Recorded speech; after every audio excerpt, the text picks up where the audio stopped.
በስተመጨረሻም ጀግናው መድብል ለኤፍራታ ደረሰላት። ኤፍራታም በጨካኙና በአውሬው በዝና እጅ ወደቀች። ከዚህ በፊት እንግዲህ ለመድብል በመደወል ሞገስን ከሞት ስትታደገው ማህሌት ልትገለው በምትሄድበት ሰዓት እንግዲህ ምን ብላለች?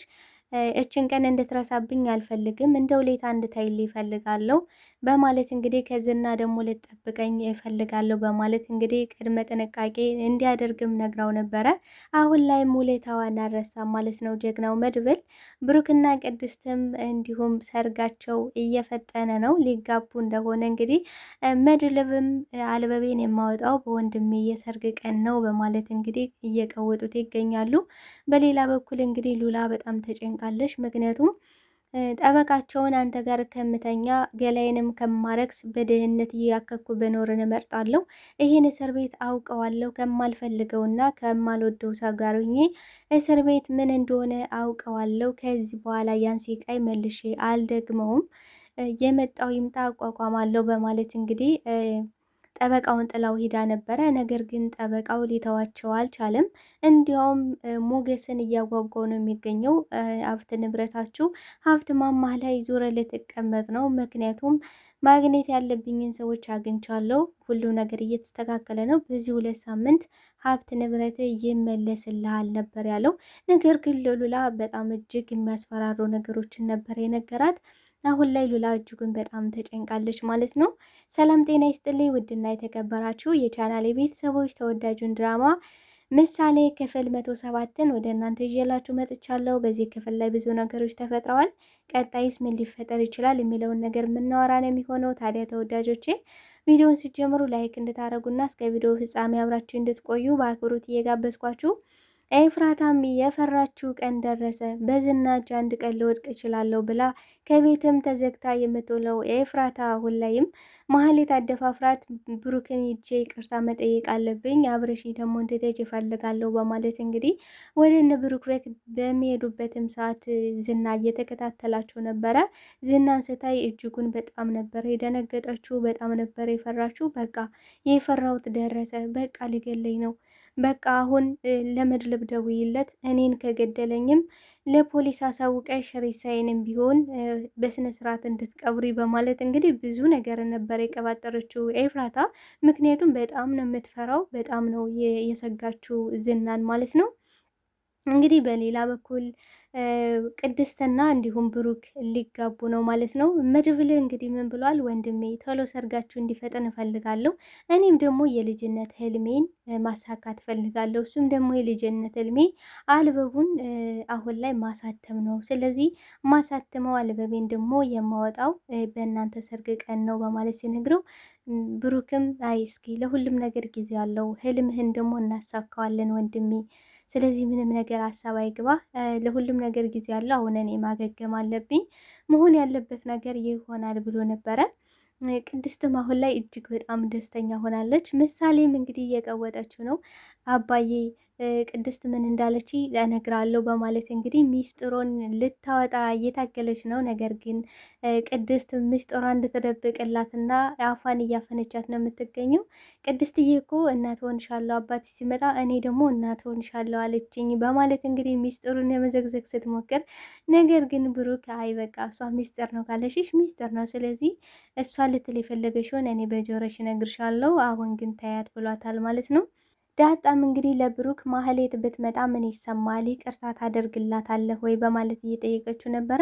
እሱም በፍጹም ማህሌት አይኗን ደፍራ እዚህ ቤት መምጣት አትችልም ብሎ ነበረ ማለት ነው። እንግዲህ መድብልም የልጅነት ህልሜን አሁን ላሳካ ነው፣ የወንድሜ ሰርግ ቀን አልበቤ ይወጣል ብሏል ማለት ነው።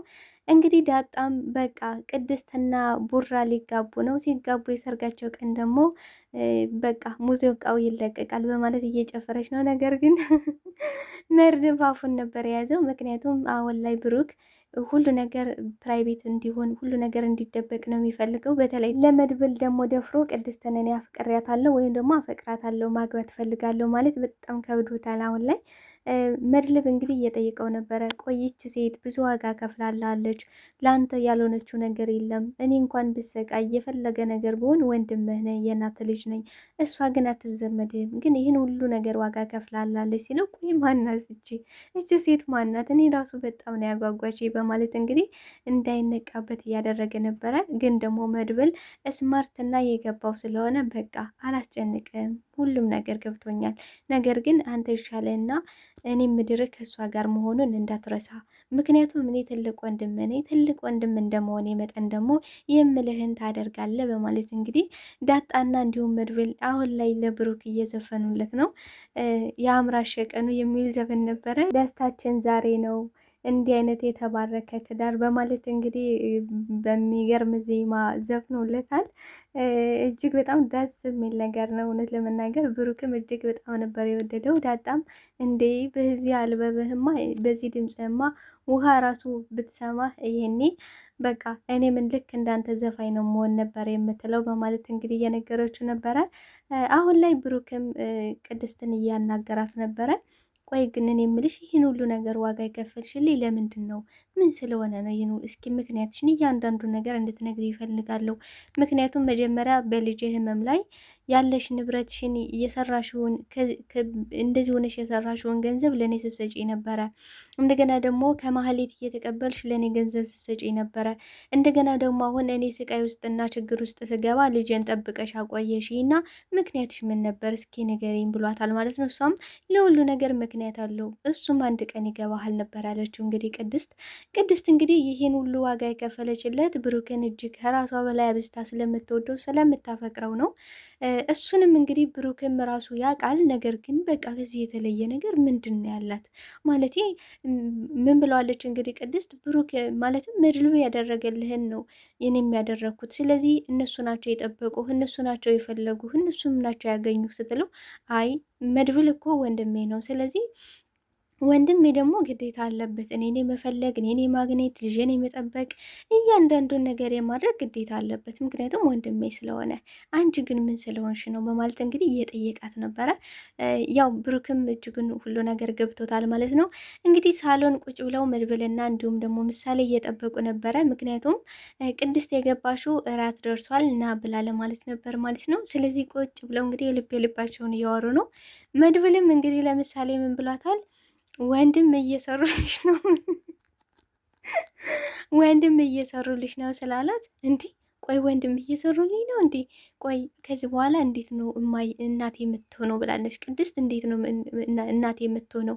እንደ ውሃ ማመቼ እንደገና ልትወልደኝ ነው እንዴ ብላለች እንግዲህ ምሳሌ ማለት ነው። አዎ እንደ ውሃ ትማሚያለሽ፣ ከእንደገና ደግሞ ቅድስት ትወልድሻለሽ። በዛ ላይ ደግሞ ቅድስት ወንድም ስትወልድልሽ እናትነቷ ይረጋገጣል፣ አንቺም የልጅነትሽ ይረጋገጣል ብሏታል ማለት ነው። ቆይ እንዴት ነው የምትወልድልኝ? በምን ሁኔታ ስትለው አሁን ራሱ ይሄው እየሰሩልሽ ነው ብሏታል ማለት ነው። እንግዲህ ምሳሌም ሕፃን ልጅ ስለሆነች ገብቼ ማየት አለብኝ በማለት እንግዲህ ቅድስትና እንዲሁም ደግሞ ብሩክ የልባቸውን ቁጭ ብለው እያወሩ ነበረ። ምሳሌም በርም ከፍታ በመግባት ወንድም እየሰራችሁልኝ ነው እንዲህ በማለት ነበር የጠየቀሻቸው። እጅግም በጣም ነበረ ያፈረችው ማለት ነው። ቅድስት በጣም አይናፋር ናት። ምክንያቱም ብሩክን ቀና ብላ የማየት አቅም ራሱ የላትም። በጣም ከመውደዷ ከማፍቀሯ የተነሳ እንግዲህ አንገቷን ደፍታ ነው ሁላ የምታየው ማለት ነው። ስለዚህ ቀና ብላ እንኳን እሱን አይታው አታውቅምና እንግዲህ ምን ብሏል ብሩክ? በቃ ህፃን ልጅ ሲያገኝ እንደ ህፃን ያደርገዋል ወንድሜ ነበር ያለው። ምክንያቱም አሁን ላይ ደስታውን መቆጣጠር አልቻለም መድብል። ስለዚህ ለቅድስት ደግሞ ቃል ገብቶላታል። እመኝኝ ቅድስት ወንድሜን ብቻ በህይወት ላገኘው እንጂ ለአንቺ ነው ምድረው እመኝኝ ብሏት ነበረ። እሷም እሺ ብላ ነበረ። ምክንያቱም እሷ እሱ ጋር ለመሆን አሁን ላይ ያላት በቃ አሁን እዛ ቤት የተቀመጠችው እስካሁን መጀመሪያም እንግዲህ ለመድብል ምን ብለዋለች? ምሳሌ ስጠፋ እኔ እኮ እዚህ ቤት የተቀመጥኩት ለምሳሌ ለመጠበቅ ነው፣ ጋሼን ብዬ ነው። ስለዚህ እዚህ ምን አለኝ? እኔ እኮ ምንም የለኝ፣ የቀረኝ ነገር የለም። ቤተሰብ አለኝ፣ ሁሉ ነገር አለኝ። ወደ ቤተሰቦች መሄድ እችላለሁ። ነገር ግን እሱን ብዬ ነው በማለት እንግዲህ አምርራ ስታለቅስ ነበር የኖረችው።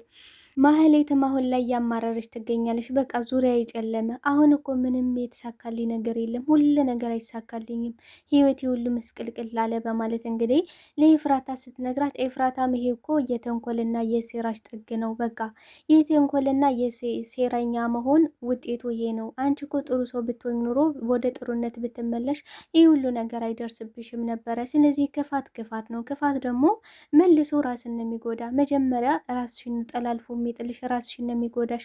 አሁን ደግሞ እንደዚህ እያዘንሽ ያለሽው ዝና ገንዘብ አልሰጥም ብሎሽ ነው አይደል? በማለት ጠይቃት። ዝና ቢሰጠኝም ባይሰጠኝም ዛሬ ቢሰጠኝ ሁል ጊዜ አይሰጠኝም። ስለዚህ አሁን እኔ ምንድን ነው የማደርገው ስትል አየሽ አይደል? አሁን ላይ ዝና ፊቱን አዙሮብሻል። ገላሽን አይፈልግም፣ ገንዘብ አይሰጥሽም። እንደገና ደግሞ የተማመንሽበት ካሌብ ነበረ። ካሌብ አይፈልግሽም ጭራሽ። ሊያይሽ ሊሰማሽ ድምፅሽን መስማት እንኳን አይፈልግም። ብሩክ አይፈልግሽም። በቃ አሁን ምንም የለሽም፣ ባል የለሽም፣ ሰው የለሽም፣ ባዶሽን የቀረሽው። ስለዚህ አሁን ላይ ያለሽ አማራጭ አንድና አንድ ሂደሽ ብሩክን ይቅርታ ጠይቂው። ይቅርታ አደረገልሽም አላደረገልሽም መጠየቁ አይከፋም ብላለች። እንግዲህ ማህሌትም ስራዋን አረሳሽም። በነገራችን ላይ በቃ እኔ እኮ ልጁን ልገድልበት የነበረ ሀብት ንብረቱን ያሳገድኩበት እንዲሁም ደግሞ ከጓደኛው ጋር በመማገጥ በቃ ቪዲዮ ሶሻል ሚዲያ ላይ እንዲበተን ማድረጌ የጓደኛውን ሀብት ንብረት ማሳገቴ ይህ ሁሉ ነገር እያየና እየሰማ እንዴት ነው ይቅር የሚለኝ? በምን አይኔ ነው ሂጄ ደፍሬ ብሩክ ይቅርታ አደርግልኝ የምለው? እንዴት ሁኜ በማለት ስጠይቅ ብሩክን አንዴ ተቀድመሻል፣ አንዴ ተወስዶብሻል፣ ከዚህ በኋላ ብሩክን አታገኘውም። ግን ይቅርታ ማለቱ አይከፋም። ምክንያቱም አሁን ላይ እሱ ሊያገባ የሚችለው ቅድስትን ነው። ቅድስት ደግሞ ምን ያህል እንደምትወደው ታውቂያለሽ። ስለዚህ እሱን አግብታ አሁን እሷ ሞልቀቅ ብላ ትኖራለሽ። ከዛ ቤት ሳለሽ አንቺ ንግስት ሆነሽ ሰራተኛ ያለሽ ሁሉ ነገር ተሟልቶልሽ ቀብርር ብለሽ ነበር የምትኖሪው። አሁን ግን ሁሉ ነገር አልቋል ስትላት በጣም ነበር የተበሳጨሽው። እንዴት ያችን ገረድ! ብሩክ እኮ ለክብሩ የሚኖር ሰው ነው። ለክብሩ በጣም ነው የሚጨነቀው፣ ክብሩን በጣም ነው የሚጠብቀው። እዛች ገረድ ጋር በፍጹም መኖር አይችልም። ከሆነ ደግሞ ሲጥ አርጌ ነው የምገላት ብላለች። መቼም አንዳንዴ የሆነ ሲቸግራችሁ ምናምን ከዛ ችግር ለመውጣት አምላኬ አምላኬ ወይ ደግሞ ከጥፋታችሁ ልትጸጸቱ ትችላላችሁ። ነገር ግን ይሄ ክፋትና ተንኮል መቼውም ቢሆን አይለቅም። ውስጡ ያለበት ሰው መቼም ቢሆን አይለቅም እና ወዲያውኑኑ ወደ በቀል ነበር የገባሽው። በቃ ቅድስትን አጠፋታለሁ፣ ሲጣርግ ነበረ እገላታለሁ ነበር ያለችው ማለት ነው። ስለዚህ አሁን ላይ ሁሉ ነገር ይቅርብሽ፣ ጥላት፣ በቀል ወዘተ የሚባሉ ነገሮች እነዚህን ታያቸው። አሁን አንቺ በቃ ለራስሽ ብቻ መሆን መሆን ነው ያለብሽ። ለራስሽ ላይ ብቻ ስሪ። ይቅርታ መጠየቅ ያለብሽን ሰው ይቅርታ ጠይቂ። እሱም ደግሞ ይቅርታ መጠየቅ ያለብሽ ብሩክን ነው። ሌላው ሁሉ ታዩ ብላታለች ማለት ነው። ስለዚህ ምን አድርጋለች እንግዲህ ማህሌት ለሞገስ ነበር የደወለችው። ሞገስ ይቅርታ አድርጌላለሁ ነበር ያለችው። እንግዲህ በላዩና አይ ማህሌት እንደ ማህሌት የሚያዝናና ሰው የለም። በነገራችን ላይ ይቅርታ አድርጌላለሁ ለምኑ ስትለው በቃ ያን ቪዲዮ ስለፖስትከው ስለዚህ እኔ ደግሞ ይቅርታ አድርጌላለሁ። ሌላ የምትዩ ነገር ከሌለ በይቻው እናቴ። ልትገይ እንደመጣሽ የረሳሁት መስሎሽ ነው እንዴ? ሆስፒታል መጣሽ ልትገይ ልታጠፊ እንደሆነ ሁሉንም ነገር አውቃለሁ ማህሌት። አንቺ የምር መቼ ነው የምትጸጸችው? ብትጸጸሽ እና ይቅርታ ልትጠይቅ መስሎ እኮ በጣም ደስ ብሎ ነበረ ሲላት፣ እንግዲህ አዎ ይቅርታ ልጠይቅ ነው ላደረግኩት ለእያንዳንዱ ነገር እባክህ ይቅርታ አድርግልኝ። ነገር ግን ልገልህ አልመጣውም፣ በፍጹም አልመጣውም ብላለች። አይ ማህሌት አንቺ መጀመሪያ ማመን ይቀድማል። ይቅርታ ከመጠየቀሽ በፊት ለራስሽ ይቅርታ አድርጊ። በዛ ላይ ደግሞ በጣም ደግሞ የሚያበሳጨው ነገር ጥፋቱን የማያምን ሰው ጥፋቱን በቃ እሱ ትክክል እንደሆነ ጥፋቱ እየተነገረው፣ ነገር ግን እኔ በራሴ ምን ብላለች ማለት እኔ በራሴ በሰዓቱ ልክ ነበርኩኝ ብላ ነበር የምታስበው።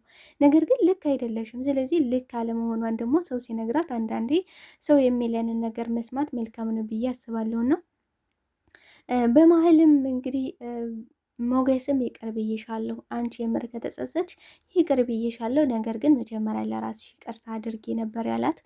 እንግዲህ ኤፍራታና እንዲሁም ደግሞ ማህሌት ወደ ንብሩክ ቤት መጥተው ይቅርታ ለመጠየቅ ነበር የመጣችው ማህሌት።